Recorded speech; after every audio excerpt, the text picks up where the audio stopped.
ये एक सवाल जो कि मुझे बड़ा अच्छा और इंटरेस्टिंग पूछा गया हमारे साथी भाइयों की तरफ से। ये सर्वाइकल कैंसर आखिर कहाँ का सर्वाइकल कैंसर है? क्या ये गर्दन जो सर्विक्स होती है, जहाँ एक सर्वाइकल वर्टिब्री होती है, वो है? कहाँ है? तो मैं आपको ये बात एक बहुत क्लियरली बताना चाहती हूँ कि ये मेरा हाथ देखिए, ये बच्चेदानी है, ठीक है? और ये बच्चेदानी का मुँह है, ठीक है? यहाँ बच्चा ठहरता है और ये बच्चेदानी है, ठीक है? ये बच्चेदानी का मुँह है, जिसको हम कहते हैं सर्विक्स। ये सर्विक्स जो होता है, ये किसके अंदर इन्फेक्शन हो सकता है, इसके अंदर वायरस का अटैक हो सकता है।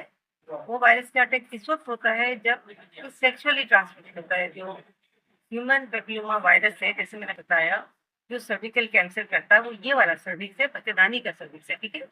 और इसमें 100 तरह के ये वायरस होते हैं, 100 टाइप्स आइडेंटिफाई किए गए, जिसमें कैंसर कॉजिंग वायरस जो है, वो 16, 18, 31, 33 और शायद 45 है। ये अगर 16 और 18 टाइप ऑफ एचपीवी या ह्यूमन पेपिलोमा वायरस, ये सर्वाइकल कैंसर करता है। अच्छा, ये क्यों होता है? ये अर्ली सेक्सुअल एक्टिविटीज होता है, ठीक है? जहाँ सेल्स बहुत बहुत अभी क्या कहें, अपने अर्ली स्टेजेस में होते हैं और तेजी से डिवाइड हो रहे होते हैं, तेजी से मल्टीप्लाई हो रहे होते हैं। जब ये तेजी से मल्टीप्लाई होते हैं, तो इसमें अगर वो वायरस अटैक कर दे, तो वो कैंसर का बाइस हो जाता है। तो ये कैंसर क्यों होता है? ये कैंसर सेक्सुअली ट्रांसमिटेड होता है, यानी कि ये मर्द को भी हो सकता है, मर्द में भी ये वायरस हो सकता है, जो वो औरत को ट्रांसमिट कर सकता है ड्यूरिंग सेक्सुअल एक्टिविटी। अब हमसे ये सवाल कहते हैं कि जी सिर्फ लड़की को ही क्यों लगे, लड़कों को क्यों ना लगे? तो ये बात आपकी बिल्कुल सही है कि दोनों दोनों जेंडर्स को लगनी चाहिए, मगर क्योंकि वैक्सीन क्योंकि बहुत महंगी है, अभी हमारे पास गावी और डब्ल्यूएचओ वगैरह के इश्तराक से हमारे पास ये मौजूद है पाकिस्तान में। तो इस वक्त हम तकरीबन खवातीन को, लड़कियों को टारगेट कर रहे हैं।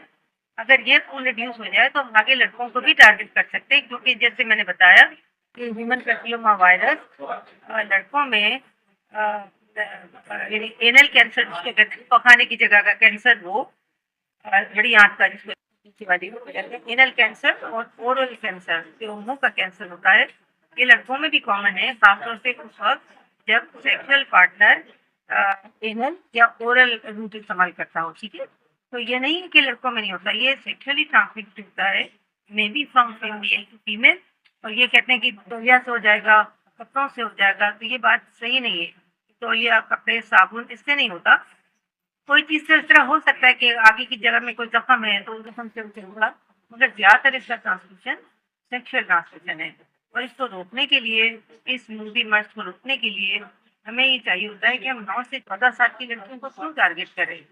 इसलिए कि ये वो एज है जिसमें ये वैक्सीन सबसे ज़्यादा एंटीबॉडीज प्रोड्यूस करती हैं। यानी अगर आपको दुश्मन के हमले से अपने घर को बचाना है तो क्या करेंगे? पहले से ताला लगाएंगे, तो ये तो नहीं होगा कि दुश्मन घर में आ गया फिर उसको निकालेंगे, वो तो काफी मुश्किल हो जाएगा। तो इसी तरह से कैंसर के बचाव के लिए जब ये कैंसर कॉज करने की उम्र आए, उससे पहले पहले ये लगा देना चाहिए, यानी शादी से पहले पहले लग जाना चाहिए, ताकि अगर 16-17 साल की उम्र में हमारी तो बच्चियों की शादियाँ गाँव देहातों में तो हो ही जाती है, शहरों में भी हो जाती है, तो वो जब तक महफूज हो जाए, इनके अंदर एंटीबॉडीज प्रोड्यूस हो जाए, सर्विक्स से सर्विकल कैंसर काफी पैदा हो जाए, और ये कैंसर जैसे मर्ज से छुटकारा पा सके।